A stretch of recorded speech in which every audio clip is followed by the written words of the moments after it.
Voilà donc pour le nouvel aéroport de Saint-Hubert. On parle maintenant de communication au service de police de l'agglomération de Longueuil parce que les effectifs sont assez importants, mais ils sont aussi beaucoup occupés. Celui qui nous en parle, c'est Gino Iannone. Il est inspecteur au service de police au SPAL. Bonjour, Gino Iannone. Bonjour, M. Laramé. C'est un heureux et malheureux hasard. Ça fait quelques semaines qu'on planifie l'entrevue pour parler des communications et on va en parler, bien évidemment, du service de police de l'agglomération de Longueuil parce que dans le bilan annuel qu'a dressé votre directeur il y a quelques semaines, on nous informait qu'il y avait eu 1000 entrevues qui avaient été réalisées par le service des communications de la police de Longueuil. C'est un gros chiffre. Ça veut dire que vous êtes pas mal occupé. On est occupé. Mais je vous avoue, dans une autre vie, le service de police et le service des communications de la police de Longueuil, c'était pas mal plus rudimentaire que ça. Moi, quand j'étais au Courrier du Sud, il y a plusieurs années, il y avait un policier qui venait me voir à chaque semaine avec 3-4 dossiers de la semaine, les plus drôles, les plus importants, les plus significatifs. Les choses ont changé un petit peu. Ça ressemble à quoi aujourd'hui, le service de police? Parce que je sais que vous répondez à de nombreux appels, vous faites de nombreuses entrevues, mais vous avez aussi des effectifs importants. Oui, absolument. Bien, dans mon unité, qui est les communications, voyez-vous, on est une équipe, on a 3 agents relationnistes que les téléspectateurs peuvent voir à la télévision. François Boucher, Mélanie Mercier, Jacqueline Pierre. Également. On a un superviseur. Votre chanteuse, ça. Elle est très bonne chanteuse également, c'est Jacqueline Pierre, effectivement.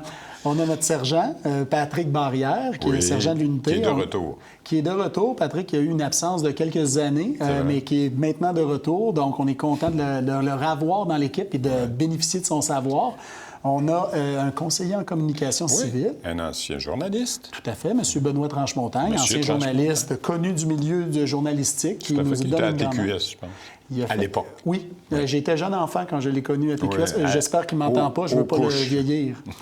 Mais non, on est très content d'avoir sa sagesse et son expérience journalistique. Puis on a une adjointe qui nous donne un grand coup de main également. Donc, une petite équipe, mais pour faire un grand mandat. Mais ça veut dire quoi? 7, 8?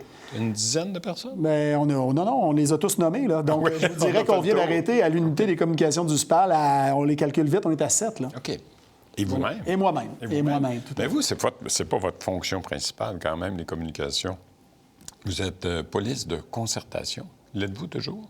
J'ai eu un bagage, une expérience avec l'unité de la police de concertation, l'unité réseau. À un certain moment, on était venu jaser à cette époque-là, il y a quelques années déjà.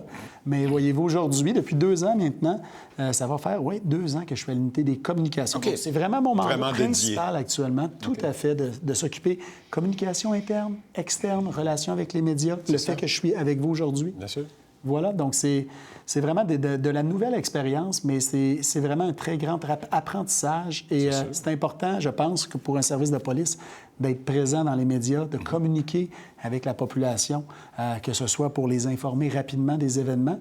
Parce que vous faisiez le parallèle tantôt quand vous étiez à un certain moment, l'unité roulait différemment. Ben oui. Mais l'arrivée des médias, les réseaux sociaux, la vitesse de communication maintenant est d'une rapidité infinie. Parce que vous êtes aussi présent sur les réseaux sociaux. Je vois votre page Facebook qui est alimentée quotidiennement aussi. C'est encore une fois, c'est par votre équipe. Oui, tout à fait. On est présent sur Facebook, Instagram. LinkedIn, YouTube.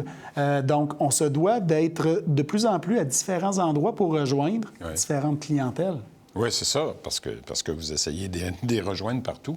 En plus, revenons à nos 1000 entrevues de l'an dernier. Ça, ce sont des entrevues qui ont été réalisées avec les médias.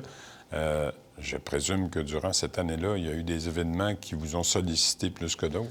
Naturellement, il y a eu de nombreux événements majeurs dans lesquels nous sortons. Donc, quand on fait mention qu'il y a eu 1000 entrevues, vous comprendrez qu'un événement majeur à lui seul peut générer 5, 6, 10 entrevues.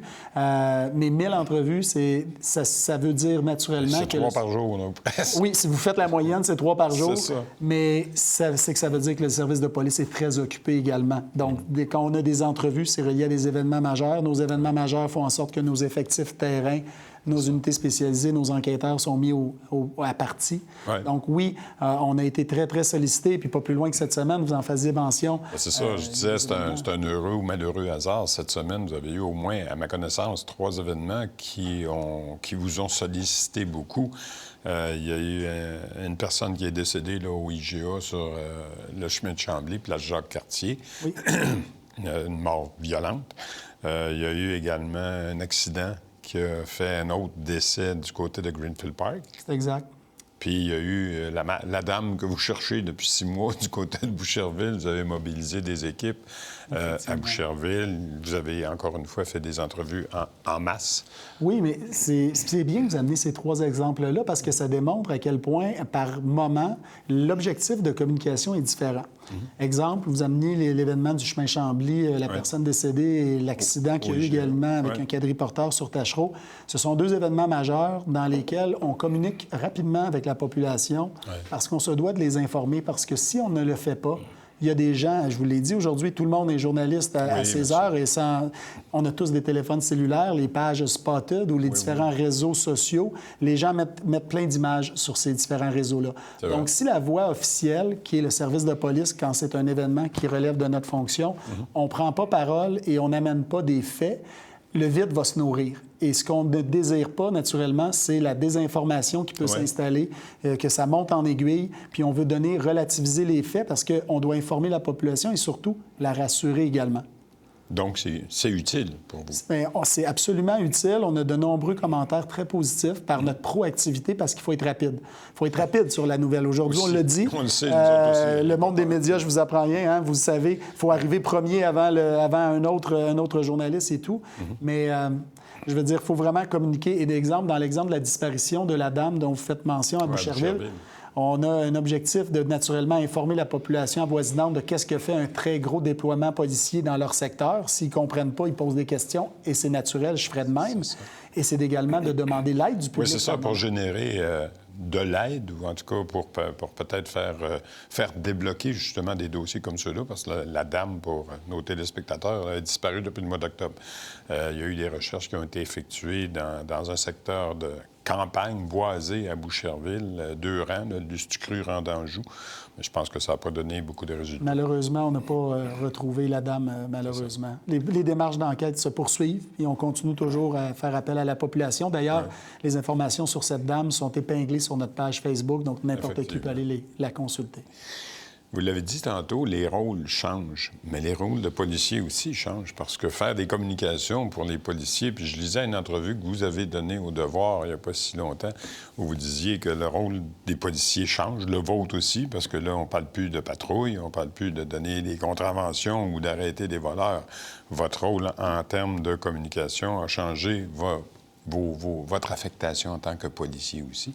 Avez-vous dû suivre des formations pour aller en com comme ça? Effectivement, on a suivi des formations techniques pour pouvoir faire la fonction que je fais actuellement. Parce que oui, ça prend de l'expérience, ça prend des habiletés communicationnelles, puis ça prend aussi de comprendre toute la dynamique derrière comment communiquer un message et s'arrimer avec les différents partenaires et tout. C'est ça. Donc oui, on a des patrouilleurs, quand je vous nommais les 3 relationnistes et le sergent, dont également moi-même. On a une formation de policier à la base, vous l'avez bien dit. Exact. Et donc, on doit, par nos formations et nos processus de sélection, suivre des formations, démontrer des capacités pour pouvoir être pris dans une unité où on se doit de faire ce boulot-là. Et c'est un travail continuel. On a des formations au jour le jour. Et vous, en plus, votre objectif numéro 1, c'était d'aller au GTI. Vous vous rappelez de ça, vous? Au groupe d'intervention tactique. Oui, effectivement. C'est notre job, vous autres. Ah, vous êtes bons, vous avez une bonne mémoire. Vous autres, vous êtes en com, mais nous autres, on a des recherches à faire avant que vous assoyiez à table. Oui, mais vous savez quoi? C'est la beauté de la fonction policière, parce que oui, vous avez raison. Moi, quand je suis arrivé, j'étais plus dans un volet de gendarmerie. Naturellement, les policiers en uniforme, dans le véhicule patrouille. J'avais un rêve plus tactique, d'aller vivre de l'action dans le GTI. Mais aujourd'hui, la force des choses m'amène à être aux communications. Puis vous savez quoi? Vous êtes dans l'action aussi. On est dans l'action. Et j'adore ce volet-là également qui rajoute une corde à l'arc de mes habiletés. Vos fonctions. Exact. Moi et mes collègues aux communications. Puis ça nous permet d'une autre façon de rentrer en contact avec la population et surtout de leur expliquer les choses qui arrivent quand ils voient les choses à la télévision, sur des vidéos où ils entendent parler d'eux. Je pense que c'est important, on pense que c'est important de justement faire preuve de transparence et de communiquer rapidement pour avoir la confiance de la population également. La dernière chose qu'on veut, c'est que la population ait l'impression que leur service de police cache des choses, n'ont pas le droit de dire des choses. C'est ça. Parfois, vous ne les cachez pas, mais parfois, vous en gardez un petit peu parce que c'est pas tout pour publication.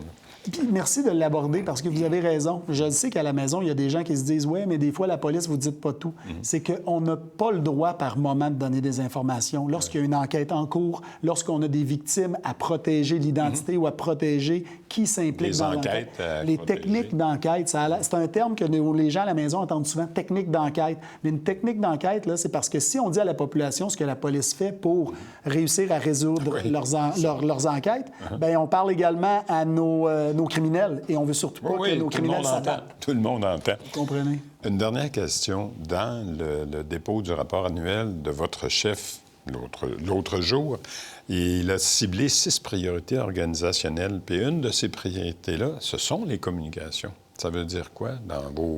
Dans une perspective peut-être à moyen terme, est-ce que vous allez améliorer vos communications? On continue, comme je vous disais, à s'améliorer sur le plan technique. On est présent de plus en plus sur les réseaux sociaux. Vous l'avez dit tantôt, l'équipe a évolué grandement. Le rôle du relationniste, il y a 10 ans, n'est plus le même qu'aujourd'hui. Donc, on doit être capable d'être cohérent sur nos réseaux sociaux, communiquer rapidement. On doit être capable d'expliquer, vulgariser aux téléspectateurs qu'est-ce qui se passe dans leur service de police. On veut leur donner l'information. Tout ce qu'on peut leur donner, faire preuve de transparence, on le fait. Et quand on ne peut pas, malheureusement, parler, bien, c'est dans ces moments-là que je dois utiliser des tribunes comme aujourd'hui pour leur expliquer qu'on ne peut pas en parler à cause de poursuites en cours, enquêtes en cours et protection de témoins ou de victimes potentielles. C'est ça. Puis à travers tout ça, rappelons qu'au service de police, il y a plus de 60 des appels qui entrent, qui sont pour d'autres choses que des crimes véritables. Là. Tout à ça fait. aussi, c'est un autre enjeu avec lequel vous devez conjuguer. Oui, tout à fait, vous avez raison. Puis c'est cette zone grise-là aussi, par moment, dans le métier policier qui fait qu'on doit venir expliquer les choses. Parce que c'est facile, hein, les bons vieux clichés de « il y a eu un vol de banque, on a arrêté des criminels, puis là, ben oui, la police, c'est leur travail. » Mais aujourd'hui, la police, pourquoi est dans ma rue? On dirait qu'ils n'ont pas arrêté une personne. Puis là, il y a un partenaire qui arrive, puis il y a des gens avec la police, mais qu'est-ce qu'ils font? C'est notre rôle, par moment, de donner soit des conseils de prévention. On veut parler avec les gens à la maison pour les sensibiliser à les crimes en cours, mais on doit également les informer. Absolument. Gino Yannon, c'est toujours un plaisir de vous recevoir. Puis je vous laisse aller avec votre petite équipe efficace des communications. Je vous remercie, M. Laramie. Merci beaucoup. On s'en va à la pause. Au retour, c'est Isabelle Poulet, la députée de la circonscription de Pierre-Laporte, qui est avec nous. À tout de suite.